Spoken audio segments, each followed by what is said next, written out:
Chapter 21. Incidentally, Refuge. "Wake!" crowed Chanticleer the rooster. An encounter in the night had expanded his vision violently. He had forgotten how many of the meek there were in the world, and how many might starve in a winter of such scarcity. He meant now to feed them all. "Wake! Wake!" The stentorian crow, made universal by a certain desperation. No, not a single creature should starve. "Wake!" he blared beyond the scope of his little community. He stood in the top of the hemlock like a snapping flag, like a flag that strains at the mast. He rang his command to the whole world round. This was urgent. He would suffer no malingering. Oh, how could he forget his duties to the farther multitudes? Squirrels as stunted as chalcedony, their eyes glazed over with what? With want. "Wake up wherever you are and work!" And the first to come on that day, crossing the solid liver brook with happy conviction, were a ground squirrel and his wife, both as neat as Sunday morning in pinstriped coats. They sat up chittering, and then they went to work. "Wake!" crowed the rooster in the mornings thereafter. The alarm pealed abroad incessantly. "There's work to be done!" And creatures to do it, too. They came. Some of them remembered the rooster's leadership during the summer's war. Some of them had only heard of it in stories, now yellowed to legend. Some of them had always acknowledged his lordship, wondering in these latter months what had become of him, but instantly grateful to be obedient again, instantly forgiving him his recent lassitude. Some of them were simply roused by the power of his naked mandate. "Wake!" They woke, and they came. Chanticleer is dreaming. Is he ever not dreaming? He dreams the lonely woman and her meaningless terror. He dreams the chants of those invisible voices, stony, cold, and passionless, as always in his dreams, and still he loathes them. But now he dreams, too, a conversation in which he takes part, willfully and personally. He says aloud, "I hate this dreaming." The chanting, the music, and all of the sound ceases, as though the director had frowned, or God withheld his breath. Chanticleer is at the still center of the universe, where nothing turns. Then there speaks a voice of infinite consolation. "It is distressing, to be sure." And the voice asks, "But why? Perhaps you'll tell me why?" "Monstrous!" cries the cock. "You see me, worm! Worm! I don't see you!" "Oh, Gaye, Gaye, is that the problem?" The voice smiles at problems easily solved. "Then be at peace. We're on even ground, after all. You see," the voice enjoys its own joke, "I can't see you either. No, I can't see you at all. In fact, there are precisely 3 reasons why I cannot see you. Do you wish to know them?" For the moment, Chanticleer is reduced to pure hissing by the nearness of the sardonic voice. "Of course you do," it persists. "First, there is no light, and who can see anything in absolute darkness? But second, even if there were, it would do me no good. No, not a bit of it. And why? I am blind, utterly blind," laughs the voice, as though this were a delightful turn of events. "Why, Gaye, you yourself witnessed the wound that took my sight away. My last picture in all the world is of a rooster gazing down on me, most brotherly, while that remarkable dog drops like a bolt straight for my eye. Ha ha! The dog put out my light, but you were the last I looked at, and I think I saw some sympathy in your face. Am I right?" Chanticleer shrieks at the picture, not looking down on Worm any more, but up to himself, shrieks as though lashed. "I'm sorry," says the voice. "Is something wrong?" "Where?" screams the savage cock. "Where is Mundocati?" The voice says, "Here." Chanticleer is caught short by the ease and simplicity of the answer. He staggers. "What?" "Here," says the voice. "He is with me. I thought you knew that." With an unearthly intensity, Lord Chanticleer crowed, "Come!" beneath the slate-gray skies. He thrust his will into the winter's sloth, and the animals came. Sparrows of jerky efficiency, bunted against the cold, were whipped to work by that crowing, and chickadees all over the fields. Swallows swooped the sky. The jay of a nasty mouth, complaining and bullying, couldn't avoid the mouth of that rooster. He came. Fat partridges, the red squirrel, lean, leaping, and self-proclaiming, who had thought he'd stored enough for the winter. Raccoons of the delicate hands, slow moles with mighty shovels on either side of their heads, all these Chanticleer called to the mark, and all of them went to work. All up and down the Liverbrook the land came alive. This rooster had authority, and a crow like a lariat. Leadership! The hens were no longer alone. The brothers mice positively laughed to be surrounded by such company, and the bald winter seemed in those days to have become a holiday after all. They gathered food. They piled food. They made 12 hills of food at least. It was a harvest, at the cock's request, though out of season, as everyone knew, but Chanticleer defined his own seasons. They harvested food, and then they hoarded it. Seeds, wheat seeds, weed seeds, barleycorns and grain, berries both frozen aground and dried on the vine, beans podded and stripped, fruits softened by the beginning rot, the blasted crab-apple, the woody pear, the vinegar pulp of fallen apples, hickory nuts, chestnuts, beech nuts, walnuts, acorns, gumballs spiky and unsavory, and the poor kernel of the sycamore, cabbage hearts, sour dock, meat from collapsing gourds, the rinds of squashes, roots, bulbs, tubers, turnips, beets, herbs, the sweet fiber of young saplings, food in surprising variety. Who'd have thought so many things could be food? But why not? As many kinds as breeds to eat it. Food in abundance, mounded in fields, heaped against the hemlock cliff, cast up along the Liverbrook and waiting the trench that would bury it. Food, and then they hoarded it. Chanticleer, who had inspired this general scavenging, each according to his own kind, now organized them all into a single kind. He administered a unity of purpose and a fine, effective division of labor. This food was for storage. This food was to be stocked for the future, not given to gluttony now. Therefore the rooster took himself anywhere they might larder their harvest, and he oversaw the preparations personally. Open seams in the cliff face were acceptable, so long as they could be ventilated against rot. And some things ought best to be frozen, and some to be buried deep in the ground.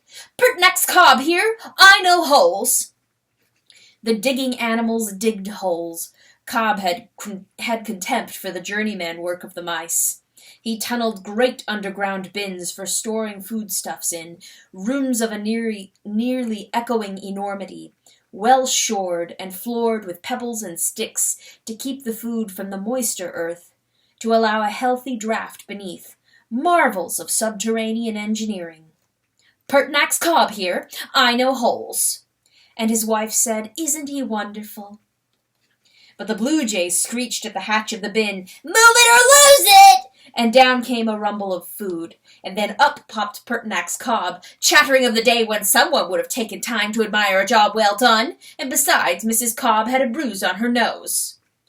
The jay flipped his tail and flew away for more food. The rooster crowed. The rooster put order to their disorders, and the animals wove themselves, after all, into a successful labor force.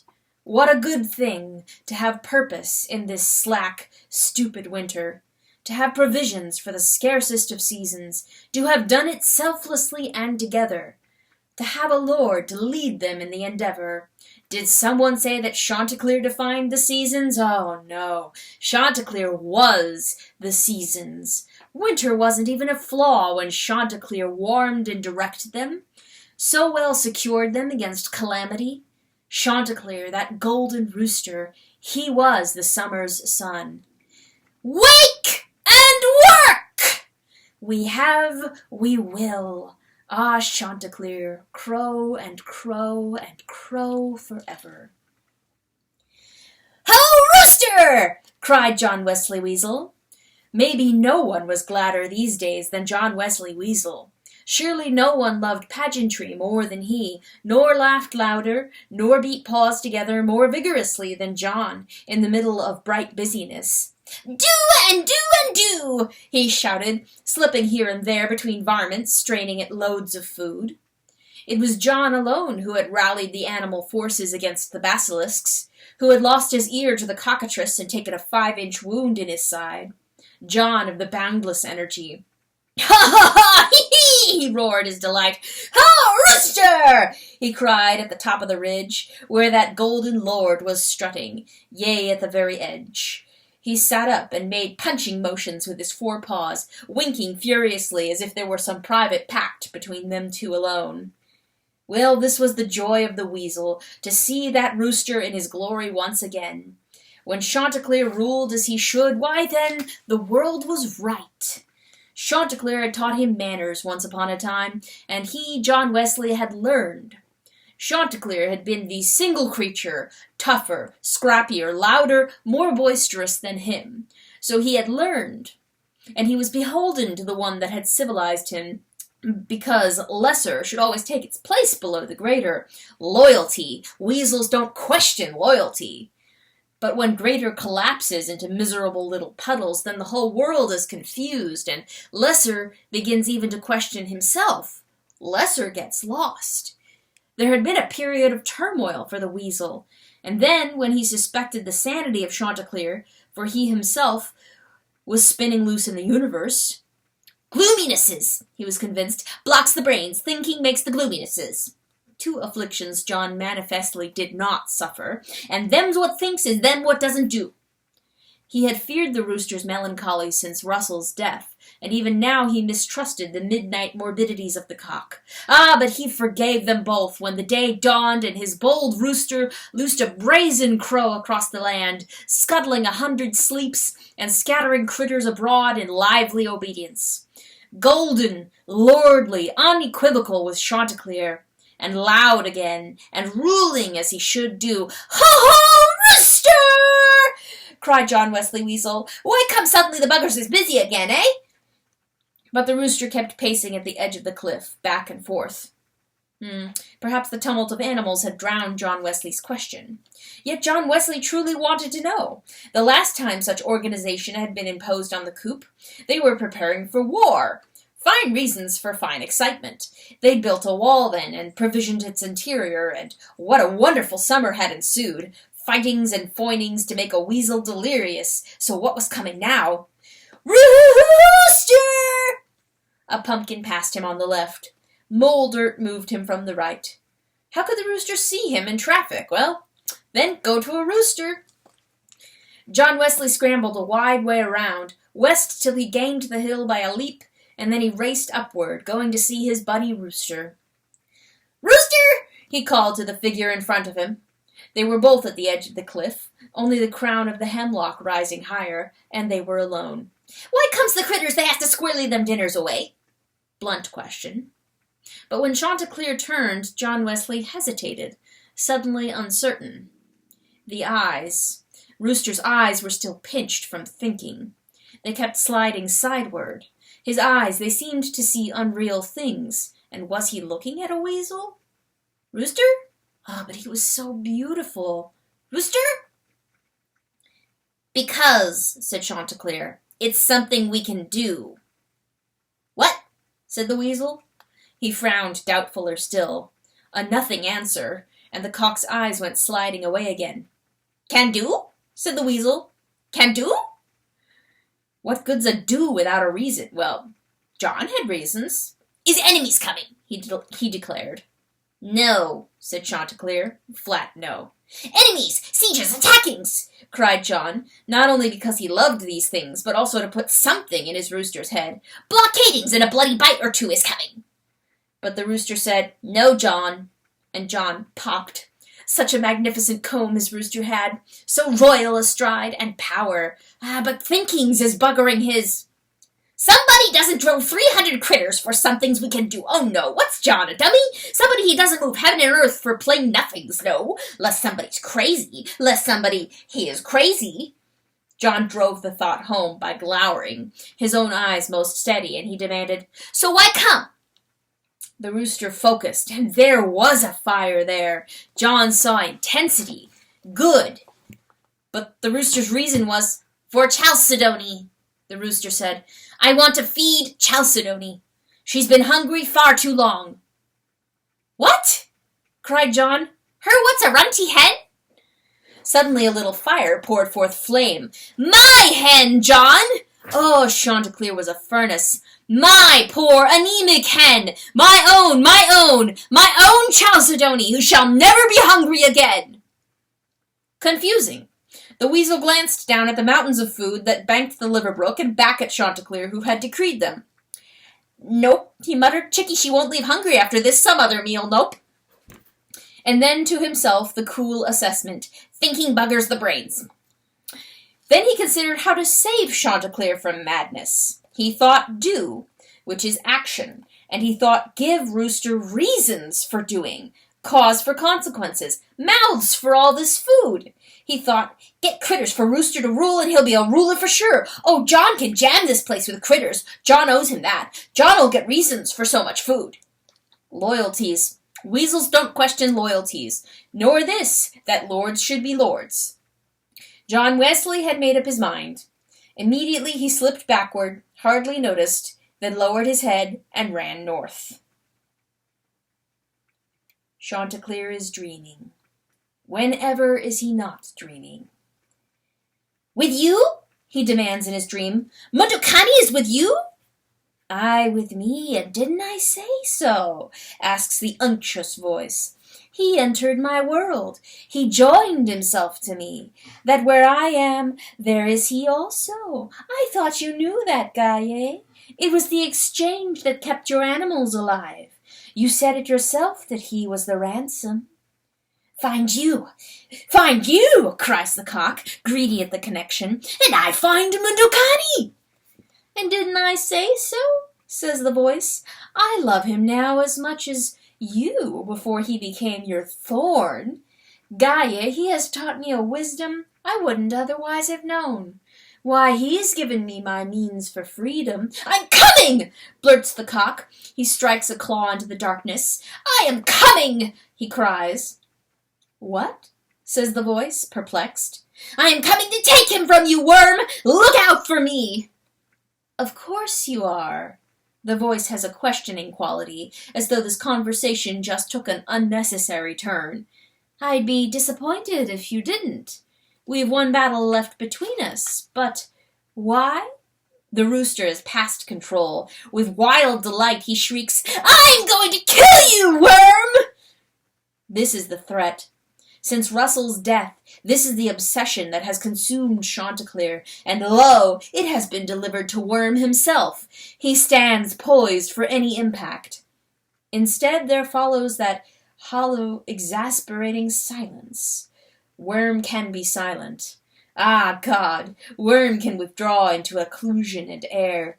Oh, let the hammer fall! But Chanticleer has the feeling that he's being measured. Infinitesimal cock. Finally, the voice. You haven't asked the third reason why I cannot see you. It is the most significant. Silence. And what? Is he supposed to ask? He doesn't.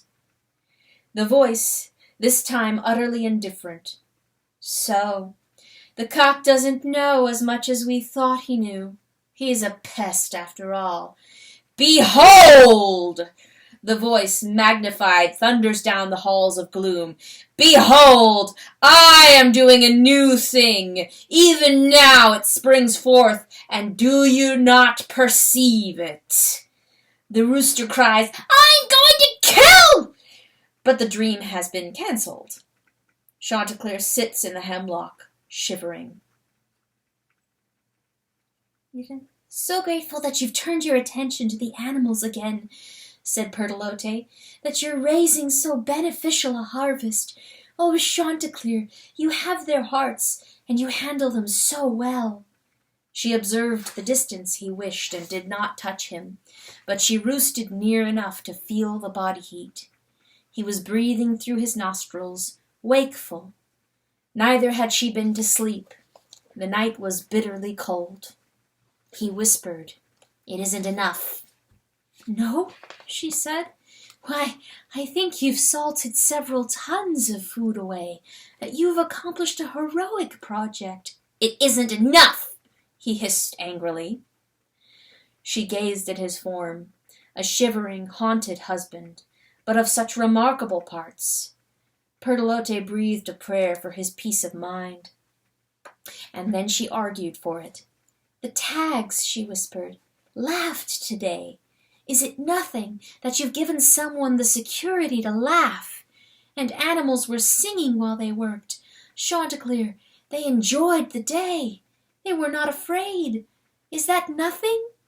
The world is still infected. The world is always troubled, Chanticleer. That's why good order and friendship are such sweet blessings after all. They make a refuge, don't they? And the worser the world, the better the refuge. The more needful a place, and faith against confusion, no?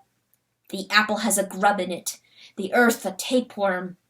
But we are here on the earth, and you are here, and here you've made a refuge in spite of the troubles. And that is something extraordinary, Chanticleer, something quite enough. Because what do you call this thing? Why, you call it a home. A home. We are home. Can't you be content with that? And can't you sleep then? When I have the right to sleep. Oh, Chanticleer, Chanticleer, she groaned. I am so tired. Immediately she was sorry she said that, because he had stiffened. I'll go, he offered, and let you sleep. No, she said, no, I can't sleep until you sleep too. Does everything depend on me? Not everything. Me. Pertolote, why? Because I love you. The rooster sat still within that dilemma so long that Pertolote could have counted 1 to 500. She had given up hearing another word from him that night when, barely audible, there rose the sigh on the night. Unfinished, fraudulent, no, it is not enough. Chapter 22. Fimbulwinter. Evil is not privation. It is not nothing. Evil is a something, has a source. This winter was like none that had ever gone before. The cold was not merely cold, but vindictive. It meant the bite, and ice was a vengeance, and the wind was a willful thing. There was a deer, a doe, devoutly gentle, who went looking for food, still to suckle her fawn.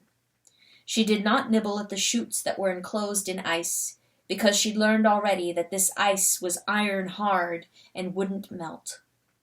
Twice she'd touched her tongue to it, and twice she'd ripped her flesh away simply to free herself, because her tongue had frozen against it. Rather, she looked for tree trunks whose eastern sides didn't shine. She meant, finally, to strip bark and eat it. This was all that was left to her. When she found a tree with dry bark, she stretched her neck, curled back her lips, and bit. Something cracked. Pain stabbed her jawbone, and despair sank into her heart, because she had broken her teeth. Even the dry bark was as hard as stone, and this was her despair, that without sound teeth she would not eat at all. She knew in the instant that she had begun to die, and what would become of her child? What she did not know was that the trees themselves had petrified, that the cold was not merely the absence of heat, but that this cold had its source deep in the earth. This cold was a something. It radiated from a winding element through rock and soil to the roots of trees and thence through the trees themselves, like a creeping paralysis, like numb death, till the tree stood as a granite monument unto itself, hard and dead. Because death itself is not a nothing. It is not the mere lack of life. It is life's enemy, and as a something takes life's place. Death hates life. But the sky strained to stay warm in this winter, as though it fought against the cold, and it seemed to weep. But the warring was no blessing for the animals who crawled between the heaven and the earth, because when heaven dropped a gentle rain, the wind would snatch it and race away, shrieking with laughter. And the earth, when the water gullied on it, transformed it straightway into ribs of ice. Ice, a vengeful ice that denied them nourishment. Heaven and earth were battling, and that was the winter. The animals looked up at the sullen sky. They moaned and they named the season. Fimbulwinter, they said. The wolves sucked their stomachs upward, even to their spines, and they growled, the Fimbulwinter. Goats dulled their horns on the metallic ground. Antelopes cracked their hooves in the midst of bounding. Countless eyes went dull, and the children fell ill, and a stag stood by the body of his wife, his fawn behind him, and he whispered so that the child could not hear, the Fimbulwinter. Coldness of the cold, darkness of the dark, and dying of death itself, Worm was doing a new thing, yet even this saturnine famine was not the gravest thrust of his stratagem for freedom. He was wiser than he'd been before. He knew, if no one else did, that even cold the creatures could love one another, that killing them might only strengthen their love, and that calamity could tighten the bonds between them. Those bonds, those were the bonds of his bondage. They held him fast, and even now, on account of the winter, a weasel was running abroad, talking and knitting the keepers together. And they were hearing him again on account of the winter, on account of their suffering. No, as vicious as it was, the Fimbulwinter was not his finest subtlety. Not frontally against their skulls would evil invade, but rather by entering at the heart. Worm was doing a new thing. Even now it was springing forth. But the worst was yet undreamed of, yet to come.